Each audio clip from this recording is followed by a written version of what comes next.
Joining us tonight, reporter for the Washington Free Beacon, Lachlan Markay. Good to have you with us, Lachlan. Fox News contributor. Ebony Williams, great to have you with us.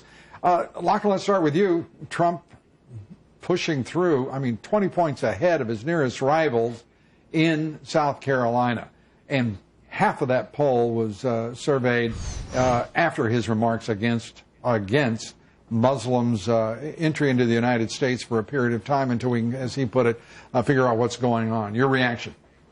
Well, I stopped trying to understand the polls a long time ago because I have to admit Trump's, his rise and his remaining at the top is kind of baffling to me. Why? But I do think... Why? He's had more ideas. He's got more energy.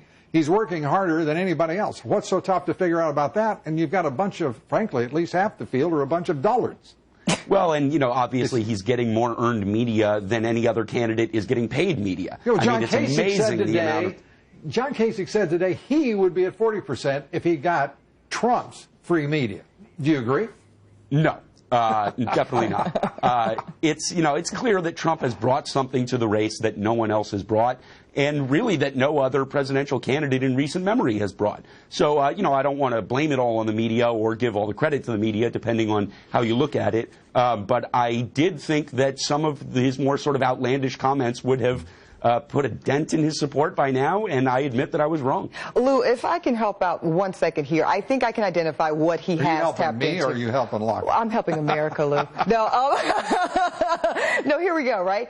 He's done the thing. Comments outlandish, comments implausible. We can argue that all day. But this is what he's done well, and this is why we see those numbers continuing to grow despite the comments. He has tapped into the very basic thing that America is looking for, and that is a leader that understands the severity of the issue. That's the one thing I think almost everybody can get, that he's speaking to that. Right. And whatever else. He's not BSing around it. He's going straight at it. You can argue about his you can argue about that part. But the point is that he's tapped into, I get it. And that is so powerful right now in light of what is going on in America.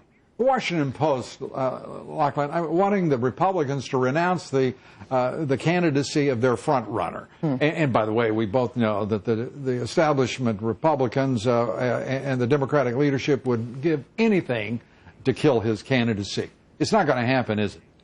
Well, I think Republicans are trying to walk a fine line in terms of distancing themselves from some of the controversial things he's saying. But in the back of their minds this whole time is this not so thinly veiled threat of an independent run or a third-party run on Trump's part. Well, he's made it really clear. He's not treated fairly. Veiled. Right. It's straight out. But I think they don't have as much to lose as they think they do, because I think if Trump decides he's going to run as an independent, he's going to run as an independent, and there's really nothing that any other candidate or any member of the Republican establishment could say that would dissuade him or affect that decision one way or the other. That's an interesting construction, Ebony, because Lachlan makes it sound like the establishment Republicans have no choice but to just go their merry way and try to destroy him rather than be fair and supportive of his candidacy as the front runner. Well, they're so terrified of him, Lou, and that's the reality. Oh, the poor darling. I know. Well, they are. They are. I mean, they don't have an answer for Trump. That's what it is. They don't have an answer.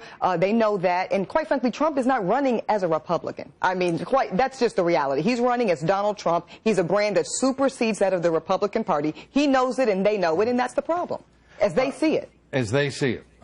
And as increasingly the number of people in this country being surveyed see it, they're saying, thank God. I'm just going to say thank you, Ebony Williams and Lachlan Markay. We appreciate you being with us. Thank you, Lou. You bet. An extreme